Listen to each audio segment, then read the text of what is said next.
નમસ્કાર, યલગાર ન્યૂઝમાં આપનું સ્વાગત છે। જેતપુર પાવીમાં નેશનલ હાઈવે નંબર 56 પર વરસાદી પાણીનો નિકાલ નહીં, રાહદારીઓ પરેશાન। વાનકુટી 3 રસ્તા પાસે સ્વામિનારાયણ મંદિર સામે લાંબા સમયથી પાણી ભરાવાની સમસ્યા। જેતપુર પાવીના વાનકુટી 3 રસ્તા પાસે સ્વામિનારાયણ મંદિરની સામે નેશનલ હાઈવે નંબર 56 પર વરસાદી પાણી ભરાઈ રહેવાની સમસ્યા છેલ્લા ઘણા સમયથી યથાવત છે।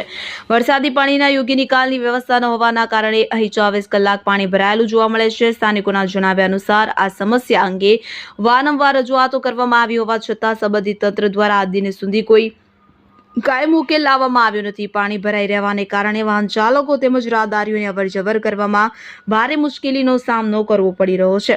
વધુમાં સતત પાણી ભરાઈ રહેવાને કારણે નેશનલ હાઈવે નંબર 56ના રોડને પણ નુકસાન થવાની શક્યતા ઊભી થઈ છે। સ્થાનિકોમાં તંત્રની કામગીરી સામે નારાજગી જોવા મળી રહી છે। સ્થાનિકોની માંગ છે કે તંત્ર દ્વારા સ્થળની તાત્કાલિક મુલાકાત લઈ વરસાદી પાણીના નિકાલની કાયમી વ્યવસ્થા કરવામાં આવે કે જેથી રાહદારીઓ અને વાહન ચાલકોને પડતી હાલાકી દૂર થાય અને માર્ગને વધુ નુકસાનથી બચાવી શકાય। પાવી જેતપુર નેશનલ હાઈવે 56 ઉપર જ્યાં નાડું છે, નાડું પૂરી નાખેલું છે, આ બાજુ પૂરણ થઈ ગયેલું છે અને આ બાજુ પોટ થઈ ગયો છે, જેથી આ પાણી ભરાઈ રહ્યું છે। 3 વર્ષથી અમે રજૂઆત કરીએ છીએ કે જનતાને મુશ્કેલી પડી રહી છે અને પાણી ભરાઈ રહ્યું છે, ત્યાં ખાડા બી પડેલા છે।